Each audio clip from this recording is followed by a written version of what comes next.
Well, hello everyone. How you going? Campbell here from Autodidactic, back with another chat. And we have Cameron. We've had Cameron on, is it a couple of times? At least once before, I think probably twice. And hmm Cameron is the Orgonite master and the Tensor ring man. He's into all this. Yeah, I guess he'll tell us what it's all about. Orgonite, Tensor rings and all that.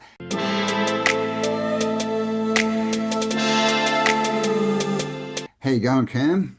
I'm doing well, buddy. I'm Nice doing to have well. you back. Good to Thank chat. you. Thanks for having me. Yeah, haven't seen you since the Jolly Swag tour where you'd ran a course there as well, didn't you? I did a bit of a demonstration. Yeah, the workshops were at Mullumbimby and then up at Mullaney. Yes, But that's right. those are the hands-on type stuff. So it was a bit of a demonstration. We made a couple of cloud busters, a couple of the Yep. smaller ones like this one that I've got here. A little Yep. bit more intricate on this one, but Yeah, it's got that's the a tensor cool coils one. and stuff. But Jeez. then plug them into a headphone jack and run your good frequencies through it, and it help bust up those chemtrails. I've got mine. I was sitting over there. Yeah, I know, right? Everyone's complaining about the weather. So let's get out and bust it, I guess. We're just having a bit of a chat that you're still in winter and you're supposed to be approaching summer. And it's all engineered prophecy, right? It's all I won't say man-made, but parasite made. We know about harp and seeding and all this stuff, and it's really just like to get everyone to think that the end of the world's here, right?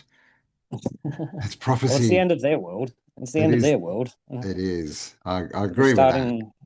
starting to bring forth the things that will help build the new. Because at the end of the day, we don't get anywhere by focusing on their negative and engaging in what they're doing. We got to start looking at and building new systems that basically supplant theirs and make theirs obsolete. Yeah, We, 100% agree. Yeah, I like mean, give an example, right? And I mean, a lot of people may not agree with this or not, but the black market that's happening with the tobacco industry at the moment, there are so many these gift shops that are putting out tobacco and things like that, and they've become the market, right? They're providing a service that people want, and the state is trying to get in the way of doing all of that. And so, what do people do? Well, they focus on building the new, and so they're going about ignoring the government out of existence and just going about their business, and they do what they're doing. They've now taken over the entire market share. mm, yeah, and yeah, suck that one, government. And that's because they put the price up so much that Mm. there's really no option, right? And this is the thing. I think there's a lot of good happening, but a lot of people are still focused on scrolling in the 2D world and seeing, oh my God, what's happened today and what's happened now, and we don't know if any of that's even real. What we do know is they're trying to put fear into us, right? Mm-hmm. But as Buckminster Fuller said, if you want to build a new system, go ahead and build a new system. Don't focus on pulling the old one down. Just go forward and build what you want. If you can build something that makes whatever else untenable, like if the situation becomes untenable, you're unable to engage with it, then by building something new, you're giving people an outlet. They're going to naturally gravitate towards it, and it essentially makes the old system obsolete because people withdraw their energy and move it into the new. It's Exactly really right. quite simple. Yeah. Yeah, I mean, uh, uh, yeah. People seem to sort of have, well, not know what their foundation is, right? So I've been sort of saying, well, either everything is energy and we're creators, or not. You hmm can't have it both ways. You can't have, well, we're the creators of our reality and, that's our thoughts, create, oh, but look what's going on over here. And the government said this, and look at that. Oh my God, it's destruction. Oh. That's two different paradigms trying to play the hmm one tune, right? hmm Mm, There's a concept that I would like to point out to people, and this is something that I think people really sort of need to be able to grasp their head around it, is that and when I say they, I'm talking about the parasitical class, the yes. elites, whatever you The want to call them, allies. right? Yep. Doesn't really matter what you call them. It's just that they're taking without giving, right? There's no energy exchange. It's one Yep. directional. Parasite. So their black magic doesn't work without you. Okay. It requires you. Okay. So how this works is that they'll put their picture, their image on the 2D screen, whether it's the black screen that you're using for a mobile phone or for a laptop or for it doesn't matter what. They put that image up on the screen, we consume it, And then we go about living our lives in action as if it was correct and real. We go about then moving throughout the world as if it was real. And so that by doing that, that actually brings it into existence. We're Yes. the ones that create it. Yes. Totally. Yeah. They have no creative spark, right? So they implant stuff in our mind. If we believe it, we then create it. We create the world that they want. We create the black magic, the whatever, right? Mm-hmm. And that's the trap of social media and the internet at the moment is, you know, there's all this information and we all believe we're getting, wiser and more aware and we're ascending and we're awake. Um, Just on that, I like the word wisdom, what you just said, because everybody takes in a whole bunch of knowledge, but everybody seems to be doing very little with it. And so wisdom, right, there is no wisdom because you're not actually taking the information and converting it through action into something that you've done with it. yeah, And so there is no wisdom. There's just a whole bunch of knowledge. That's, I mean, great. You can know that, but what are you doing about it? What are you yeah, doing with that information? yeah, it's useless unless you turn it into wisdom. Mhm. You know, Through you would action. through action, yeah, you wouldn't take your car to a mechanic if all he'd done is read books but never actually worked on a car, right? You know, It's the difference between somebody that has been in the driver's seat and somebody that has only ever been a passenger. yeah, totally, totally agree, man. It's time to get out there back into the 3D world. So So what's no, you go. on that point, I just want to give a little bit of a brief background on my story. I was working for Telstra. I worked with Vodafone. I was helping with the NBN rollout, the 4G rollout. I had to go through those experiences in order to then appreciate where I'm at now and have the drive to get to where I'm at now. And so I was helping with all that stuff out, getting zapped day in, day out from the towers, from the shopping centers, from the business center, all of these different places where it was massive amounts of EMF. When a 4G tower went up the road from my house back in it was early 2016, at that point I essentially became an insomniac. I didn't hit REM sleep for 12 months. Well, very, very sparsely in that 12-month period. It damn near drove me to the point of insanity. Um, a friend of mine, through happenstance, I ended up being introduced to Orgonite and Tensor tools, and at the time, kind of very materialistic mindset, and basically said, "Look, I'm going to prove you wrong. I don't understand how this works. It can't possibly do anything. Uh, don't understand it. I'm going to, come from a point of ego and say that you're wrong. I'm going to prove it." Uh, I ended up making up a couple of small pyramids, about 10 centimeters at the base, and chucked one on either side of the bedside table. And within a week or so, I had started sleeping again. I actually got, back into a proper REM cycle. Um, so at that point, I essentially had to go back to him, hat in hand, and eat a big bit of humble pie, and basically say, "Look, you obviously know a bit more than I do about this particular topic. Where do I go from here?" And so he pointed me in the direction of Mr. Wilhelm Reich here.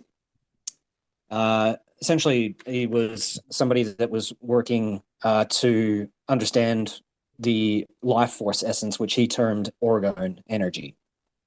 Um, he created a small box, and there's a whole rigmarole story that I can go into. But essentially, the FDA didn't like what he was doing. He was healing people of cancer and infertility and things like that with his orgone accumulator, and yeah, they didn't like that. So they essentially walked him out into a field, piled all of his books high, and made him set it on fire at one point. And when he wouldn't uh, stop doing what he was doing, he essentially ended up their target and ended up in prison for a period of time before his death. And 2 days before he was supposed to be released, he ended up suffering a massive heart attack. So yeah, you can sort of infer what you want Yes. from that. Yeah, it's a Did you common ever? story, isn't it, right? With anything that'll benefit humans, not part of their script. It's how dare you heal yourselves How dare just by you? sitting in a box? Yeah. Here's So some pharmaceuticals. yeah, have our pills, have our petrochemicals. This is great. Um, so yeah, the his timeline, was sort of about the late 50s, early 60s, I believe. And it took quite a few years until about the mid 1990s before a fellow by the name of Dr. Carl Wells coined the term orgonite. And what he came up with was the resin metal mixture. Basically, the resin is long chains of hydrocarbons, and the metals are the opposite non organic material. And so that's what was creating that 50-50 ratio. Um, After that, Don and Carol Croft then went through and put in quartz crystals, and then they started the whole Tower Buster gifting movement. Just little muffin tray pucks like this one here that you can throw at a cell phone tower. As long as it's sort of within 50 meters of the cell phone tower, it'll go about doing its work and essentially flipping those towers into beneficial outcomes. Mm. Um, so yeah, with the addition of the quartz crystal into the pieces, they essentially are no longer an accumulator. They're no longer like a pink Himalayan salt lamp that essentially just holds on to the positive charge. What it's doing is it's actively transmuting it from positive to negative. So if you're familiar with how fresh it feels after a big dump of rain, a big dump of negative ions, that's essentially what these devices are doing. They're taking the positive charge in and flipping it out, transmuting that charge into a negative charge, which is beneficial for us. Nice, nice. You actually gave us some of those because we've got a 5G almost across the road. So we went out and threw a few around it a month or two ago, and yes, we're now converting it into negative ions. Is that right? Negative. Yes. Yeah. Yes, yes. I meant to ask if you managed to go on a little gorilla trip out there to do it. Yeah, yeah, yeah. We did that. Yeah, yeah. Just after you left. So yeah, what was that? Couple of months now, probably 6 weeks, Mm, 8 weeks, something like that. something like that. Yeah, it's been a little Jeez, while. it's fast. Oh, mate. I've And got the stuff funny everywhere. Whee, that's something you made for me. I got, jeez, I'm surrounded by Orgonite Tensor tools and whatnot. and Yeah, tensor you tools. you They're got on my your list. you got your chimes or sorry, your tuning forks. I do. I've got some behind me. Need Yep. to make use of them when you're putting your intention through the harmonizer. Through this, yes. Yeah, yeah. Okay, So haven't done that. the harmonizer unit is a double twister, quite a large one here. This one's going off to WA, I think, very shortly. So that'll be cool. But Nice. essentially, the twisted copper, all right, the way that it works is essentially kind of like the bars of a xylophone. Each of them are cut to very particular lengths, and there's a $2 xylophone set for kids' toy, and then there's the $50,000 orchestra set, right? The difference between them is how refined and how close they are to getting that particular note correct. And so, like the bars of a xylophone, each of the individual rings are cut to those particular measurements down to a hundredth of a millimeter in order to then generate a particular tone, a particular frequency when the ring is then joined. So in order to do that, basically you take a single bit of copper wire and you fold it in half, right? So you've got the two ends on one and then the loop end on the other. You stick that in the drill and then stick the loop over, say, a nail or something like that. And then very specifically, it needs to be twisted clockwise forward on the drill. And the reason for this is that the wire has polarity. And so when you fold it, right, the energy will run one direction on one wire and then come back the other direction on the other. When Okay. you twist it clockwise, that cancels out the polarity. When it's then joined together, instead of creating a negative and a positive field, which is what a single wire does, it then has two positive sides. So it creates a counter rotating vortex of energy at the center of the ring because the energy is running one direction on one wire and then the other way on the other. So that creates a center point where it produces a column of light on either side of the ring. And so you can use that to then stick over the top of like your water taps, stick on like a Wi-Fi modem, use it to structure virtually anything that's organic. So anything that has water content or anything in it at all that is of organic nature will then start to get a benefit from that. Nice. All right. Yes, I've got a couple of them. Got one on my wrist and I probably can't see it. But yeah, so they're all cut to basically like sacred cubits, essentially, aren't they? So you can even tune them to as far as you can make ones for different intentions, right? One more masculine, more feminine, one for creativity. Is that kind of Yeah, that yep, right? Yeah. very much so. So again, I come back to the example of the xylophone. One bar creates an A, a B, a G, a C, etc. And those are different frequency tones, and they then attach to different points of the energy parts of the body. So the 144 megahertz, that one's the sacred qubit. That's actually the one that I used to fix my ankle when I broke it. I spent 7 weeks in a moon boot, and I had fractured I think it was the fibia at the ankle, just above the ankle. The doctors told me that I was going to be in a moon boot and on crutches for 13 weeks. And yeah, I ended up cutting that healing time down in half just by wearing one of the physical based bracelets, or the anklet in this case. But yeah, so there are alternatives to it as well. So, like for example, the 188 megahertz, that one's known as the empowerment qubit, and that one's attached to the emotional body. So, any kind of energetic blockages that are then resulting in either physical pain or other types of anguish and things like that, they get stuck in the energy body somewhere. And by having that bracelet or a pendant or something like that, you can wear so that it's interacting in the energy field, goes about subtly trying to induce movement back into those energy centers and unblocking them. So it gives you a bit of a mirror to then turn around and look at what that wound was and basically make peace with it or allow it to be let go or however you want to go about organizing a release of that energy from your field. Like I said, it gives a bit of a mirror to be able to basically do that bit of shadow work and allow for you to move through it. And the thing is, once you've done that, you probably won't actually feel it. A lot of people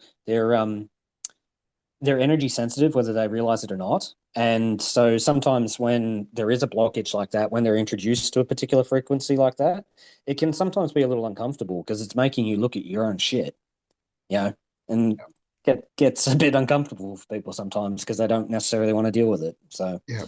just be aware of that when you're dealing with these different frequencies because they do have a different result depending on what you're actually having to go about and do. Yeah, right. So basically, we're talking that these are beneficial for physical injuries and the emotional, injuries that we all carry as well, as well as actual, towers and outside frequencies.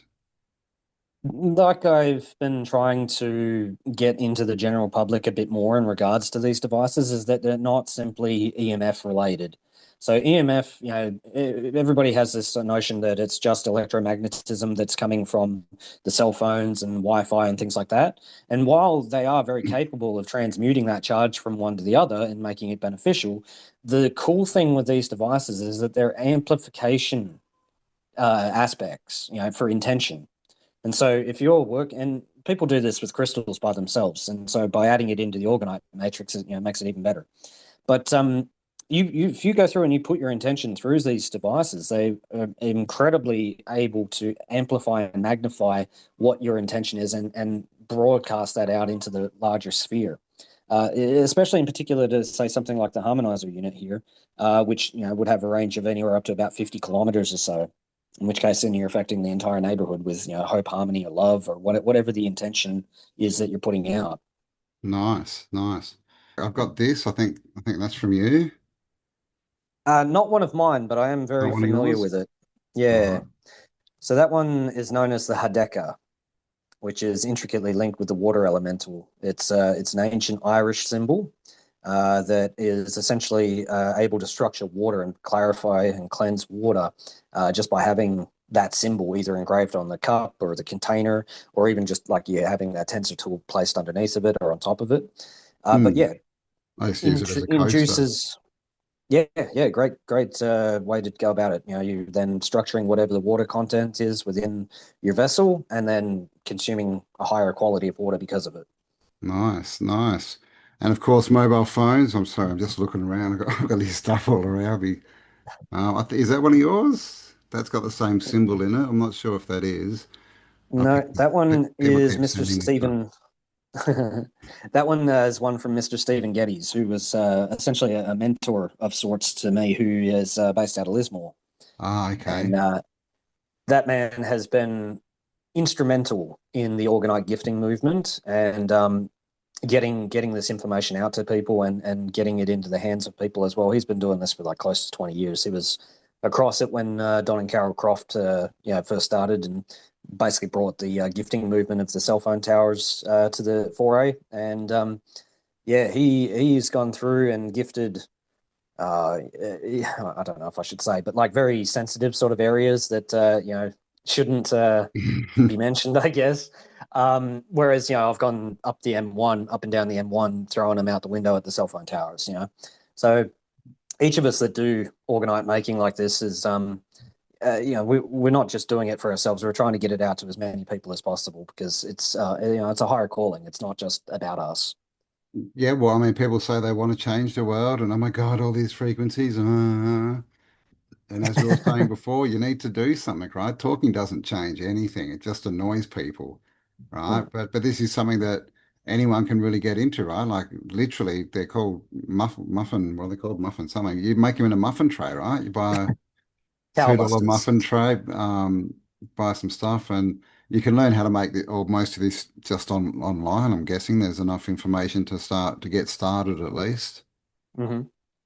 So, And mm, by all means, reach out to me, organitecreationsaustralia@gmail.com, and I'm happy to send you some information and or have a chat in regards to what you need. Or alternatively, if you don't want to get hands-on yourself, as of the next newspaper edition, I'll have a little brochure. I think it's going to be an A4 maybe.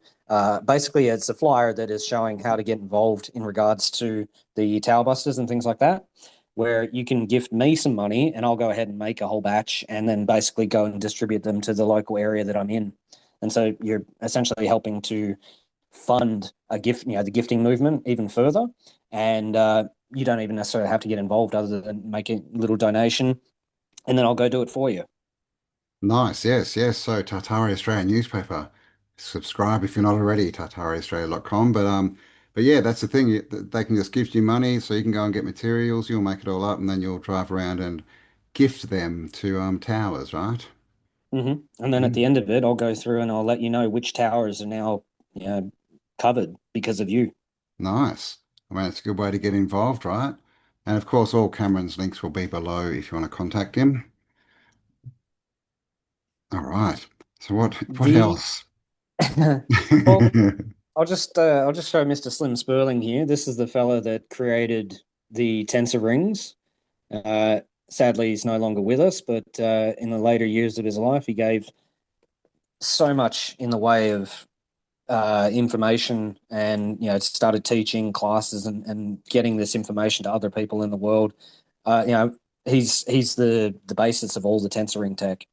Yeah, So right. I just want to give him a credit where it's due because So, he's responsible for Denver no longer having the brown smog all over the top of it because he started his harmonizer units and started broadcasting them all across the state.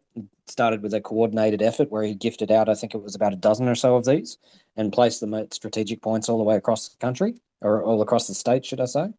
And then called them all up and said, all right, at 7 o'clock, we're going to turn them all on for X amount of time. I think it was a couple of hours. But the very next morning, the entire city, the whole brown smog that was lingering over the top of it, gone.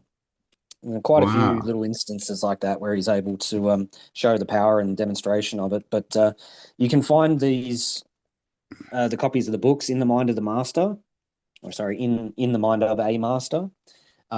Free copies of them are a PDF found online, whereas the physical copies, I think there's only I think they're upwards of $120 now.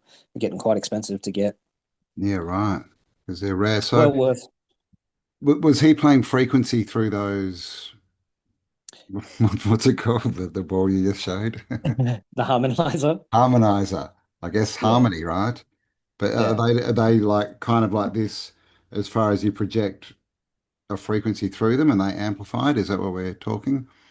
Yep, yep. So there's a couple of different ways you can go about playing. You can take your headphones and put them on either side of the device itself, and then play the frequency through your headphones. Wow. Um, so you can do it that way, or you can just do it through a regular speaker. Like my voice at the moment is activating it, throwing this conversation the energy of this conversation out about 50 kilometers. But you can do that with whatever, whether it's a chime, like a gong or a cymbal or something like that. You can do it with your tuning forks, or in the case of this particular piece, this one has a powered coil in the base of it. I don't know if you can see the red thing that's in there. Yeah, kind of. Oh, yeah, yeah, yeah. There we go. So that coil comes out to a headphone jack. And essentially, when you then play a frequency through that coil, it creates a moving magnetic field, which in turn activates the harmonizer that is sitting on top of it. So you can do it that way as well. But the particular frequency track that I like to give out to people was one that Bill Reed, the fellow that worked in conjunction with Slim here, created. And this was the track that they would have on a CD that they gave out to people, right, when they purchased a harmonizer. But effectively, what it was a directional microphone that had been pointed at a rain cloud. And so they took that recording and layered it a few times, kind of like the lady that did that with the The background audio of the cathedrals. Yep. cathedral. Yeah. And so layered it a couple of times to get a nice strong signal. And effectively, it's essentially just the direct rain, the direct sound of rain. So negatively charged ions that are then basically having that frequency played through the harmonizer. And so it's essentially leveling out the positive charge in the entire atmosphere. And so you can see things like storm reduction, the severity of a storm. If the storm is being ginned up by, you know, the archons, Little if angels they're with their actually the ones harps. that are going and doing it, and they're trying to intensify it, it can knock that down a bit. Um, Conversely, if there is too much, sorry, not enough rain, well, then it will bring rain. It'll start to bring balance back into the ecosystem, regardless of which direction it Ah, is going, whether it's too much rain or too little. So it's not about trying to uh, what's the word I'm looking for here? Is it's not about us trying to enforce our will on nature. It's trying to bring balance back to nature, yeah. regardless of which direction the imbalance is. Yeah. To Yeah, enable it to work, yeah, the way it's supposed to, right? yeah, exactly. To bring back that balance, to Mm. find the ebb and flow back. But yeah, I mean, it's a. I feel incredibly privileged to be in the position that I'm in and to do what I do. Uh, it's a very creative outlet, and I'll give an example because I've only just done this piece here yesterday, and I haven't had the drive or the need to make something of this size for quite a while. And for whatever reason, the last 2 3 days I've just been at it, just go go go. I got to get this done. I finished it off this morning before we got on the call here, and as soon as I finished it, I got a phone call from somebody in Melbourne that was going to buy it. Wow. Nice. Just like I had just finished it. I hadn't, but I knew that there was some reason why I needed to get it done, and I think part of it was to show it here on the channel Oh, all because right. I call this piece the Alchemist's Ascension. Oh my gosh. That's rather large. It's about seven and a half kilos, Wow. but each of the faces has the alchemical symbol for the different elements when it comes to alchemy. So we've got fire, air, and water. But then in the base of it is a massive crystal grid Yeah, that goes with gee. it as well. And in the top of it, oh god, it's hard to manipulate it. Can't really see it in there, but there's a double seed of life and a small harmonizer in the tip of it as well. Wow. But that'll be going off to somewhere special for a 60th birthday, I think. Wow. Nice. And of course, um, there's a lot of Orgonite for sale in gift shops. Um, so just, like we were at a friend's once and you sort of looked at a big thing you brought out and you're like, oh, well, that's not going to work. So just be careful there too, guys. Like you got to get the right stuff for it. Some of them look pretty, but they don't actually do anything because it's all to do with the ratios, right? Of the metal v the fiberglass, the resin, and Yeah, it's got to do with piezoelectric basically, right? It's constantly squeezing the the energy, right? The stored energy. Hmm. So I'll go through a bit of the scientific explanation for it. So essentially, with the orgonite, specifically the resin metal crystal combination, works on the principle of polarity. So much like a U-shaped magnet, it's got push and pull aspects to it. Some of it pulls it in, others repel it away. The difference between a magnet and this is that it's not a ferrous metal attraction. It's not trying to pick up the iron within a piece of metal or something like that to stick onto. The ratio of 50% organic material and 50% inorganic material comes from the long chains of hydrocarbons that is the resin. They're the long chains of organic material that then act as an insulator on the metal shavings. And so the metal shavings, when they're encased in the resin like that, uh, essentially act like little inductors, right? This is what allows the induction matrix that is formed to do what it does, which is known as electrostriction. Essentially, the resin is trying to draw those charged ions into the piece while the metals try to force it away. And this creates a crazy array of movement where it bounces the ion back and forth between the metal layers at high speed. And that strips the charge off of the wave there and allows for the crystal to then invert the polarity. And so there's two sort of primary things that are happening here. You've got the electrostriction, which is the scrubbing, the back and forth high speed of the ion. But then you've got the piezoelectric effect, which is what does the flipping. It flips the pole from positive to negative. And so when the resin is cured, when it shrinks, that's what's generating the piezoelectricity on the crystals. And so you need at least a couple clear quartz or other quartz-based crystals in order to generate that piezoelectricity. Cool. All right. So, but that's why it'll work on any frequent. It'll just balance the frequency, right? If there's too much negative, it'll add positive. If there's too much positive, it'll add negative. Is that right? Pertaining to like intention energy work or in regards to Anything, but I guess I was thinking more of like, well, I don't know what I was thinking of. Like the weather, right? You can have negative ions is rain, is that right? Positive ions is not. yep. So if there's not enough rain, it'll induce more negative. If there's too much, it'll induce positive. Is that right? Well, it won't create positive charge, but it will go about trying to get the energy flowing again. So whatever the issue is in there, it's essentially trying to bring it back to a place of harmony, Yeah, balance. regardless of what it's interacting with. It's just trying to balance out the energy field back to its standard base. Hmm. Nice. So Um, basically, if we could get enough around the world, then we could reverse all their harm stuff, right? All their engineered apocalypse, which is what it is, right? They're doing all these weather things we see. We know that none of them are natural, right? All yeah. created to create fear and to get people to believe, oh my God, the world's ending. Oh my God, the Bible's right. It's the Mhm. apocalypse. Um, but this kind of stuff can really balance that, especially en masse, right?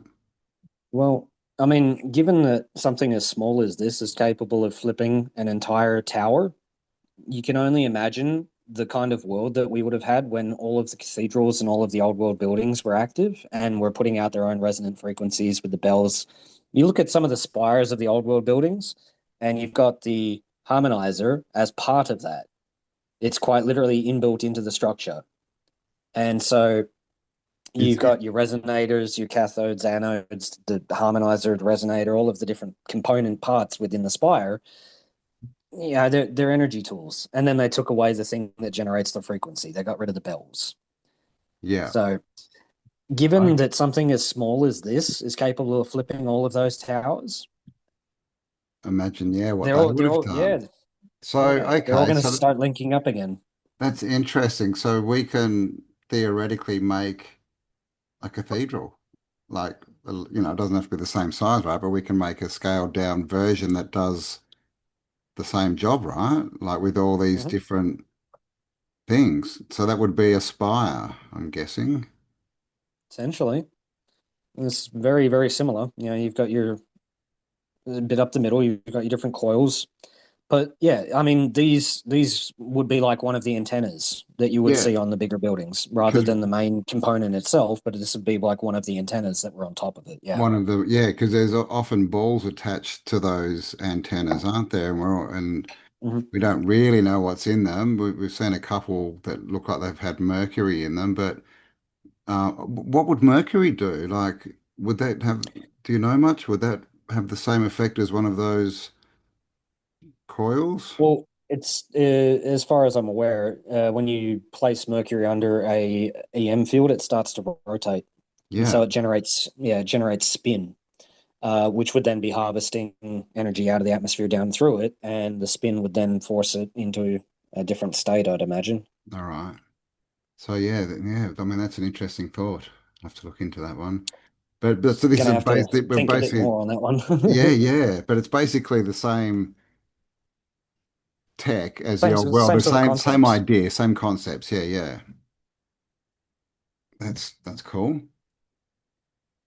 All right. So, what else is like what's another reason to have Orgonite in your home?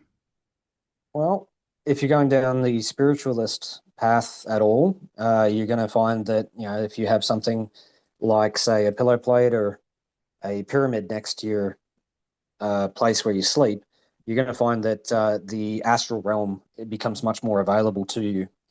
For those that don't dream very often, you'll find that you start to dream quite consistently. And with that, Okay. you're then unlocking aspects of your subconscious. You're able to work through them in the astral.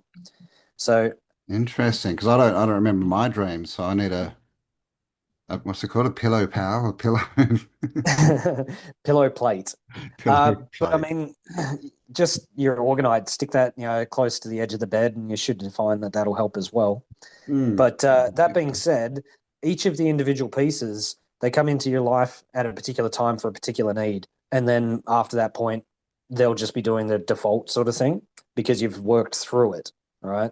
So I find that I've quite limited myself in the different frequencies that I've actually started using when it comes to the tensor tools. I've limited myself to about five, and that was the physical, the sacred qubit, the empowerment qubit, which was the emotional body, and then the lost qubit, which is your etheric template, right? The actual blueprint. Um, those are the three original qubits that came to us from Slim Sperling. Right? Those are the three that he worked with. Subsequently, we've had other mediums and psychics and things like that that have channeled other measurements and things like that. Um, and so, personally, I make use of the Viking qubit and the Ramu qubit, which comes from Mariana Salves. Oh, I can never pronounce the lady's name. Mariana Alves Soprano, whom brought forth these other measurements and these other qubit measurements, which then were then made into tensor tools in the same vein. But what she discovered about the Viking qubit was that it was intricately linked with the sacred feminine, the divine feminine, uh, with the water elemental, and is really, really good at structuring water and things like that. So for the ones that I make to preserve food, for example, I'll put the Viking qubit and the physical qubit, the sacred, into that device, and so it's amplifying the water effects and the physical effects within the food. And the amount of people that have come back to me and said that their fresh fruit, in particular things like soft vegetables and berries, that they rarely find that they even go moldy anymore. They sort of just dry out, if they've been in the fridge for a couple of weeks. But instead of being a couple of days and then finding mold on it, it's lasting 3-4 times the length of time before they start to spoil. Wow. And so what's that? Is that like a tensor ring that you just throw in your food bowl, in your fruit bowl kind of thing? Very similar. I mean, it's a different version of the Tower Buster. It's a little bit taller, so there's a little bit more material in it. But it then also has the water-based ring as well as the physical one, and then shungite in it, whereas these have tourmaline. Oh, that's your head. There you are. All right. And of course, most people would have heard of, the word qubit as an old measuring, like the old meter, right? The old measuring distance. And so a lot of the buildings, around the old world buildings, but especially pyramids and things like this, they're all built on qubits, right? Different types of sacred Hmm. qubits. So they knew this, right? And they were implementing it for certain reasons. Mm-hmm. So all of these machines are basically harmonizers, right? All the pyramids, they're for some harmonizing something. Yeah, they all had very specific purposes. And, I think that's why you see the same building being duplicated across, every city. You've Yeah. got the GPOs, you've got the libraries, you've got the universities, you've got all of Government, these the different insane asylums, yeah. designations. Yeah, you've got all these designations for the exact same types of buildings, and they're finding them all over the world. It's like, how does that work? They're components, right? Exactly. In a system. Yeah, that's it. Yeah, I agree. That's why they're replicated. So do you think that the old buildings, just going off topic, were made to be inhabited, or do you think that they were? I mean, we've got things like cathedrals where it looks like you went in there and, Mm, to be in the frequency chamber, if you want to put it that way. But all these other buildings, I wonder if we were ever really meant to go in them, or if they were used for us, because none of them have internal plumbing, right? They don't have toilets mm, or taps originally. They look mhm. like they've just got the volume to create a harmonic space, right? Like a resonance holder kind of thing. Mhm.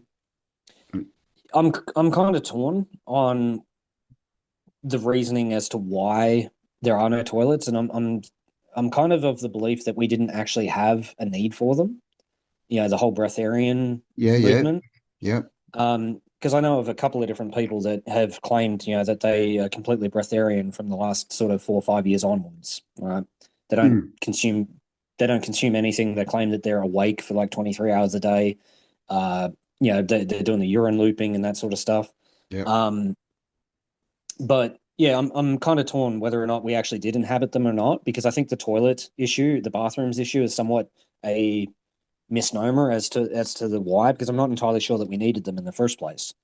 Well, I So, mean, if we needed them, we definitely, well, the old civilization definitely had the capacity to build them, right? Because oh, there's absolutely. fountains everywhere. So there's a Mm. massive, massive plumbing system.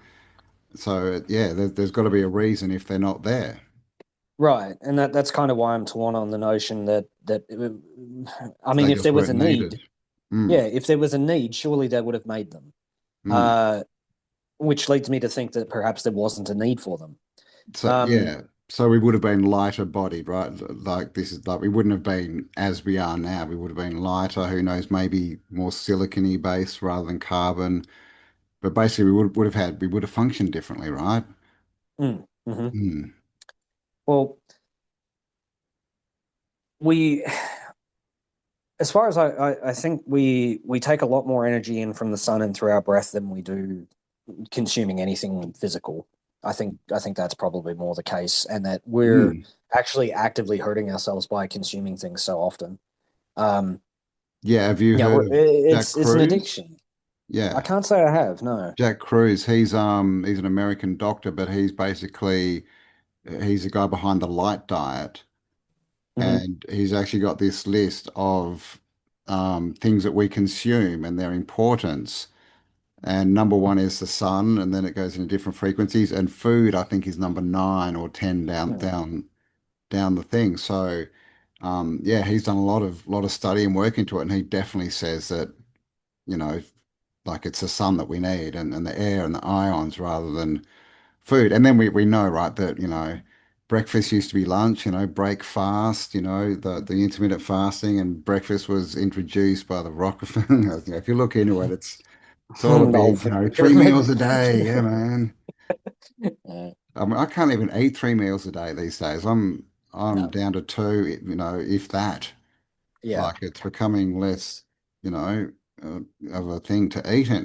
And I don't know, a lot of people feeling that way as well. So maybe the energy's rising. We're going to start floating soon and get all these because food, like it's even in the word, right? Diet. Like three-quarters of that Oh yeah. word is die. Yeah. Well, it's like I pointed out to you, like, we're no longer working anymore. Like this is to me, this sort of stuff is play. It's Mm, not work. Because if you're going to work, WOR, it sounds an awful lot like WAR, and K in Egyptian means death. So if you're at war until you're dead, yeah. that's what you're doing when you work. Yeah, yeah. You So, work, the working week, right? mm, Just so you can hmm get to the end and be weakened at the yeah. weekend. It's kind of all there, right? Well, this circles back on the black magic that I was talking about. They put that up on the screen and then we go about living it. And we like the whole etymological sort of roots of words has always fascinated me for this very reason, because we're not talking about what matters, because we don't have the words to describe what matters. No, well, how's this one? Awful. You're Or awful, right? full. Yeah. People think that's a bad thing, but it's full of awe, Huh, yeah. right? Well, we get it in awesome. Here, have some awe. But Yeah. awful is another step above that, right? Now you're full of awe, and they've turned that into, oh no, that's awful. Yeah. It's always the satanic inversion, isn't it? Inversion. Yeah, man, it's crazy, right? That the spell casting. But we're definitely breaking that, and there are other stuff. I mean, we've had people coming out, probably forever, right? But definitely the last 150 years, we can point to all these people bringing out all this technology that's cheap, easy to make, simple, works really well, but can't be patented or made for profit, and they all mysteriously end up dead. It's Ah. so it's time to break that curse, that's for sure. And curse, right? Go to school, they used to teach you to write in cursive. Hmm. So it's just everywhere. That's all right, Campbell. The meek It's all shall right. inherit the earth. The The meek meek. shall inherit the earth. I've And often the thought thing about is, that. What does meek well, mean? Have you looked all into right. that one? Yeah. So that one, have you ever heard the term, it's better to be a gardener, sorry, a warrior in a garden than a gardener in a war? No, but that's a very good saying. I agree. Right. So that dichotomy of the poles, that's basically what it's referring to. The word meek, essentially, it's derived from the individual that is a warrior but keeps his sword sheathed. Oh, Oops, that's all right. had a mishap there. Get a bit of a Tried to disco sheath the effect. sword and it didn't work. But yeah, the word meek essentially means that you are a warrior that keeps his sword sheathed, right? And only brings it out when necessary, right? So to be a warrior in a garden, right, then rather than be a gardener in a war. Yeah. Because the term meek tends to have a connotation of being weak Weak. or Yeah, or yeah. or timid or small or Yeah. incapable, and that's not what the word means at all.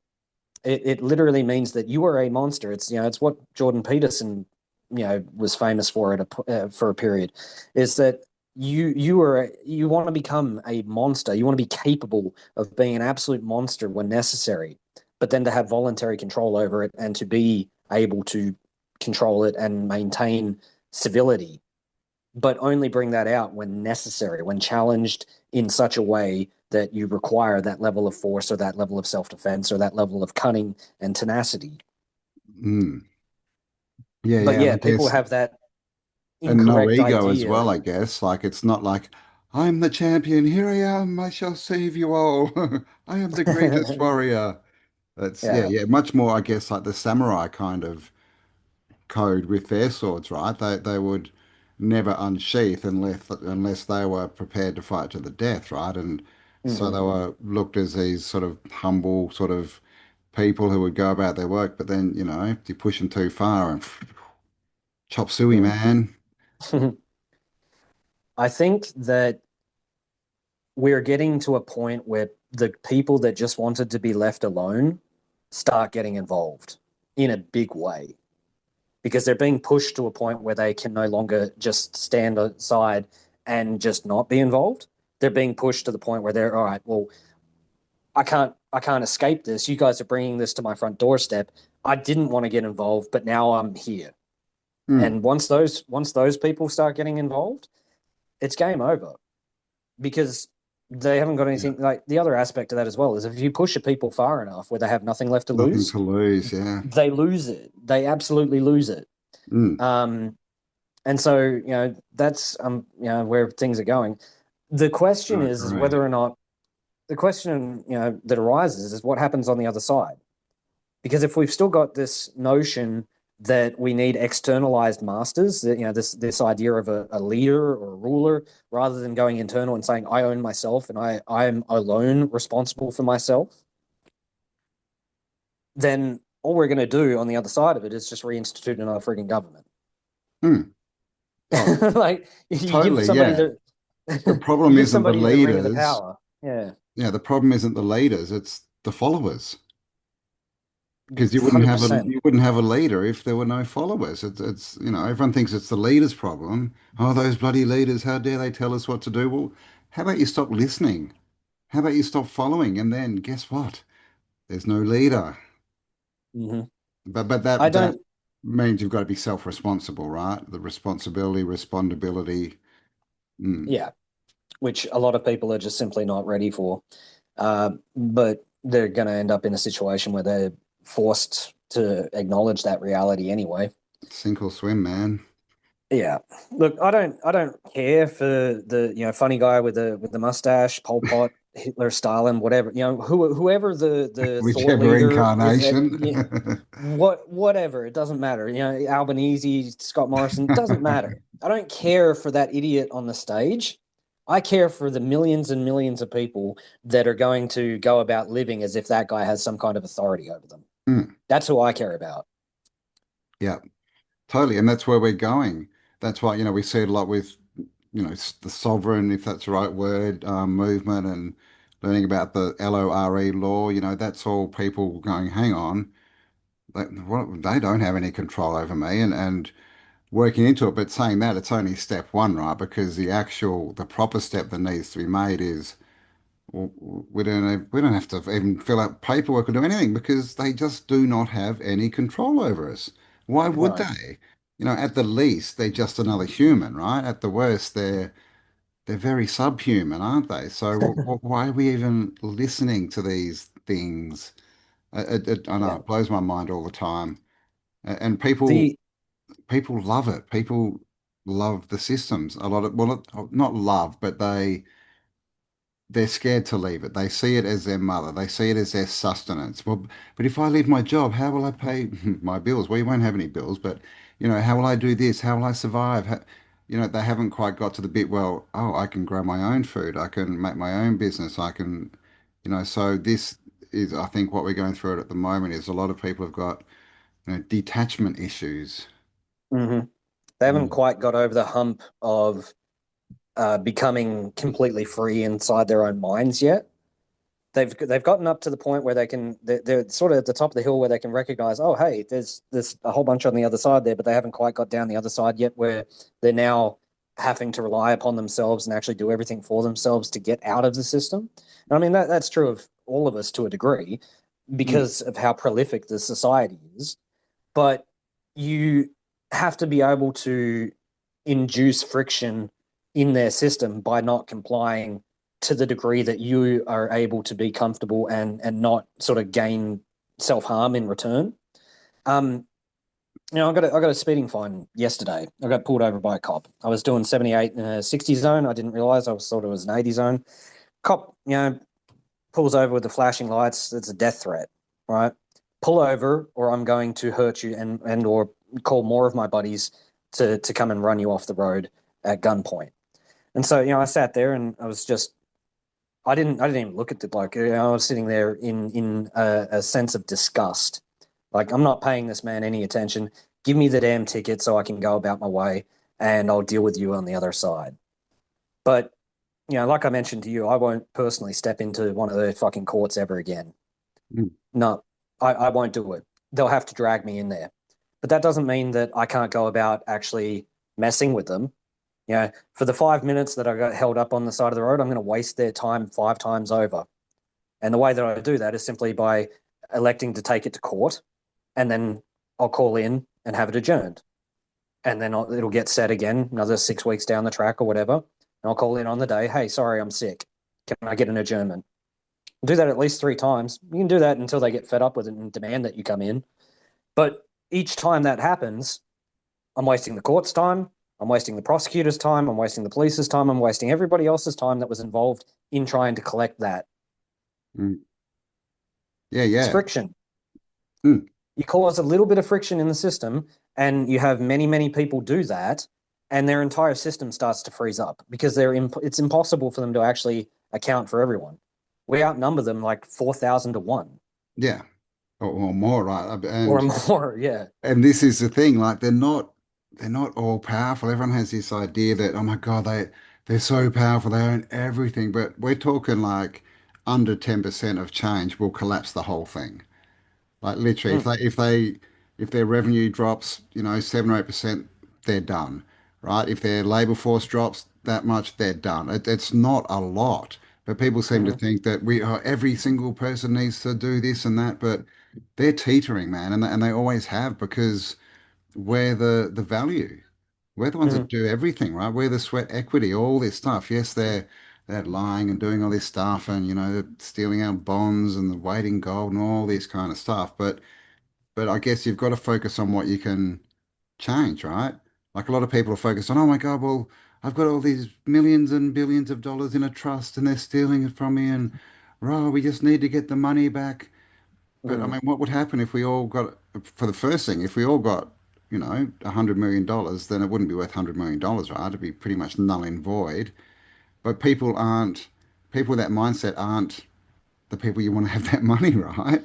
Right. Because they're worshipping the money that they're not going, they don't get it. So it's baby steps, right? Like you said, Yeah. doing what you can, and it's definitely not fighting with the cop on the side of the road because it's a waste of everyone's time. You don't know what they're going to do, but if you can be silly and just answer their questions sillily and basically just say give me the ticket, and like you said, don't deal with it in court. They want you to, but you just keep not turning up because they can't even really force you to go to court. If you really want to look into it that way, it's all perceived.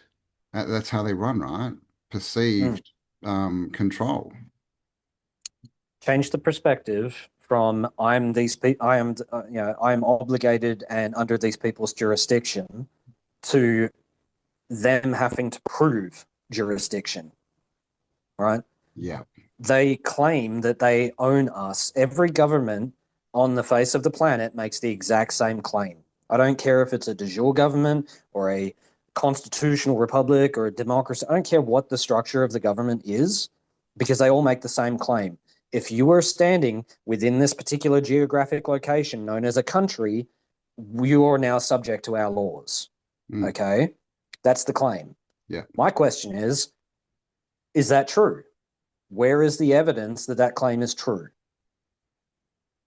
Yeah. And that's it. But they clearly can't Well, I provide it. mean, What are they going to they give can't. us? A signed letter from Right, God? right. They're claiming jurisdiction over the straw man, but as a living individual, you can tear that apart. But you got to come to that realization that you are, in fact, a living, breathing human being. You are not the straw man. You have your human innate rights, and a good chunk of that is the right of being presumed innocent. they're Mm. they're making an assumption that they have jurisdiction. They did a whole little ceremony and then got rid of it, and now they just presume that you have given jurisdiction. And a lot of people they'll make the claim that the birth certificate is jurisdiction, that a driver's license is jurisdiction. All of that can be debunked. Like the notion of a legitimate contract is completely out the window when it comes to a birth certificate because I wasn't in a legal capacity to even make that decision for me. So Totally. if anybody is bound by that particular so-called contract, the only people that would be bound by it would be my parents, Parents. Mm. not me. I'm not of an age where I can even sign for anything at this point. Mm. So it's hearsay. Driver's license. The driver's license, they talk about, oh, well, you've signed on the dotted line in order to give them jurisdiction to have a license. I did that because it is a form of self-defense. It's camouflage because I don't want to have to deal with a guy that has a gun on the side of the road Mm. and a funny costume and badge and a Oedipus complex, that makes them think that they are God. Mm. Like, no thanks. I'd rather deal with it, and be dragged into a court than to try and deal with the guy that has a gun on the side of the road. Yeah, and an We're not IQ talking. under 50, right? Look, I mean, we're not talking with smart individuals. They don't know what they're enforcing. They haven't got a clue. They're just useful idiots that have the authority to initiate violence against you. Mm. So we're not talking about jurisdiction. We're talking about violence. Yeah, yeah. Threat of violence or incarceration. That's the only way that they've got here, right? And that's why most people comply because they're worried, oh, they'll fine me, oh, they'll put me in jail, oh, assuming that they have that power, right? Then that I guess subconsciously makes you think, oh, they have power over me, but only if you give it to them, right?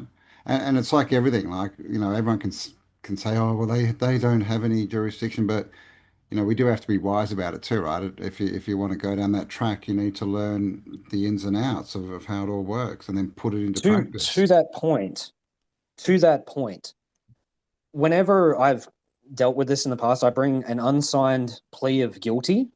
Okay, because I use that as a tool to point out, hey, if they can, like, because you're pointing at the prosecutor at this point, you're saying, hey, you guys have got the burden of proof. I have an unsigned plea of guilty, right? So the judge can't tell you, oh, I don't know what the hell you're doing, right? Well, I've got a plea of guilty here. I'm happy to sign it, right? If the prosecution can show that they have jurisdiction to bring the case in the first place. Because if they have evidence of jurisdiction, like say for example you're a footballer, right? You're playing Yeah. for the AFL.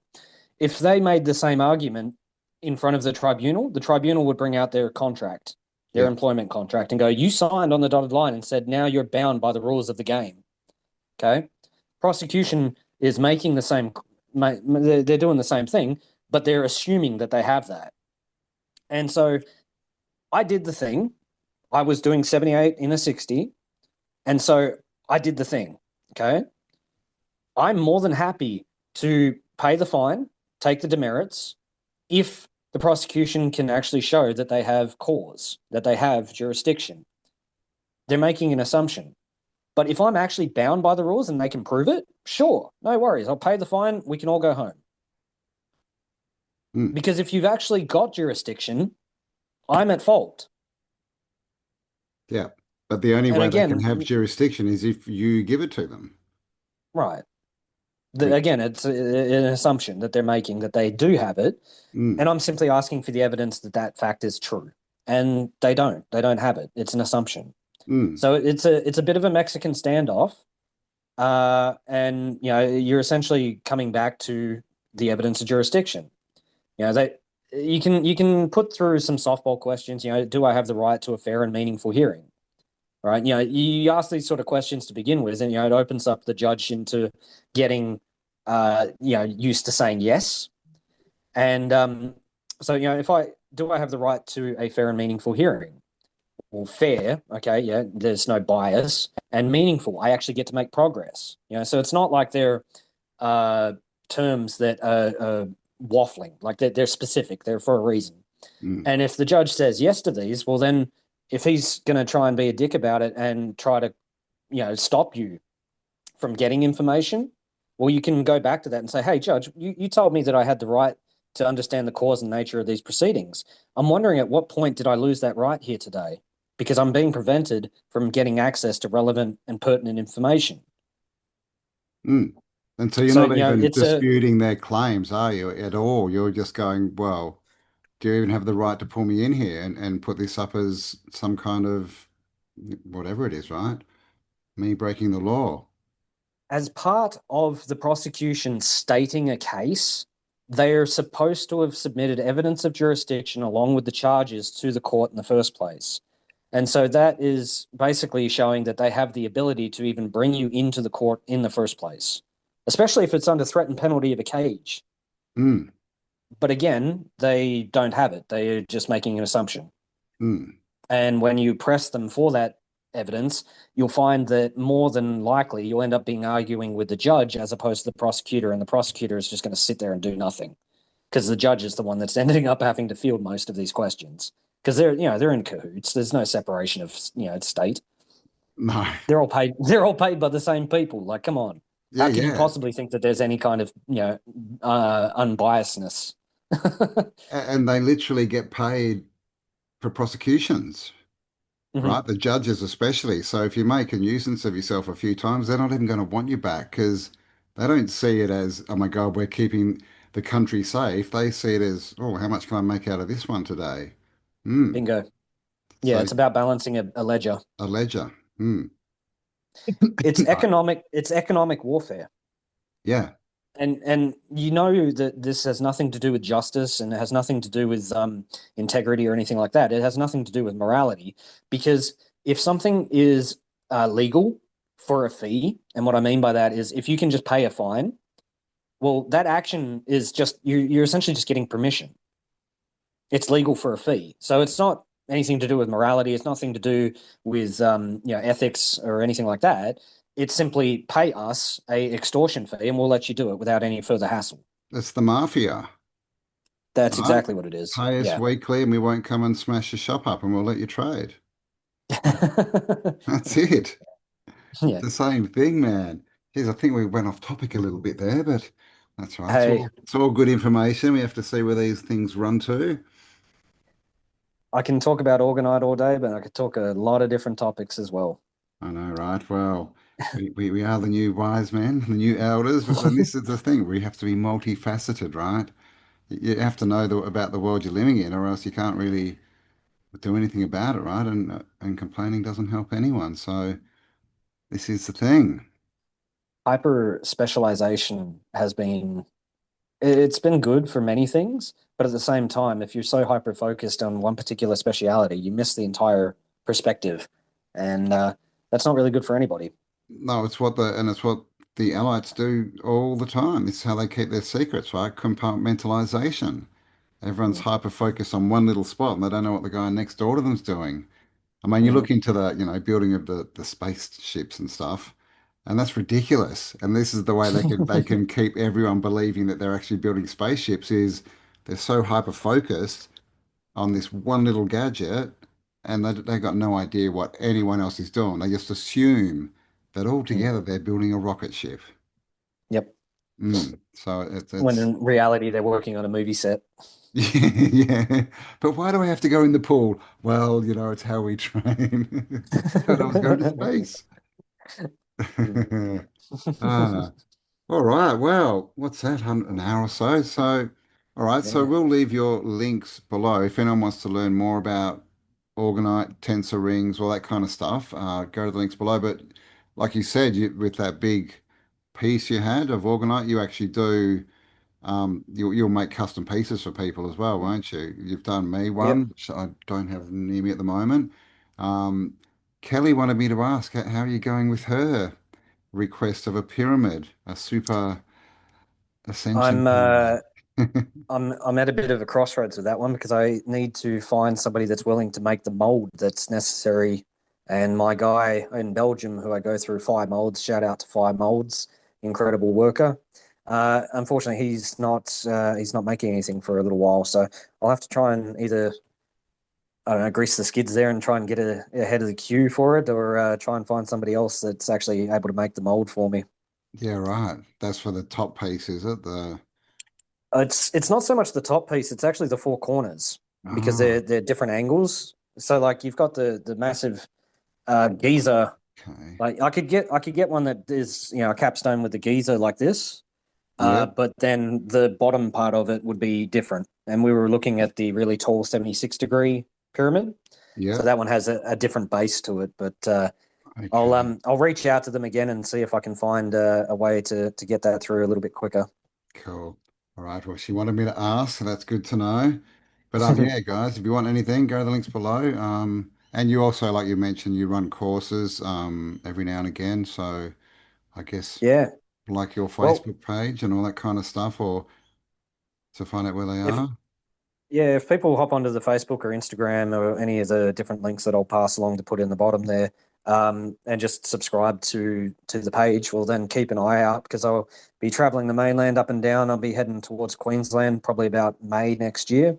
and Nice. spend the winter there with my sister and meet my new little nephew, and then start making my way back down the coast and do a whole bunch of workshops and events along the way, and yeah, go from there. Nice. Nice. Hmm. Yes, and this is how we build the new world, right? Get out of your jobs, people. Start doing something fun and something that's going to help the world go forward rather than supporting the system that we all want to get rid of. That's so much more fun, isn't it?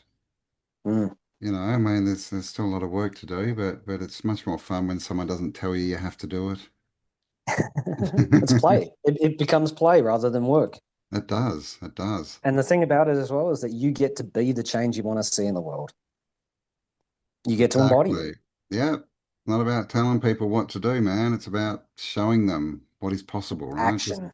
action. Action Hmm. Jackson, man. We need a Bloody lot more good. of it. Yes, we do. All right, mate. Well, good to chat to you. That was fun. I've quite enjoyed myself. Thanks for having me. It's Yeah, been yeah, me fun. too. Yeah, look, I'd like to do it again sometime. And yes, have an amazing day, I guess, and we'll chat Awesome. soon. Catch you on the next upload. You beat me. All right, cheers, mate. See you, buddy. Talk to you soon. Bye.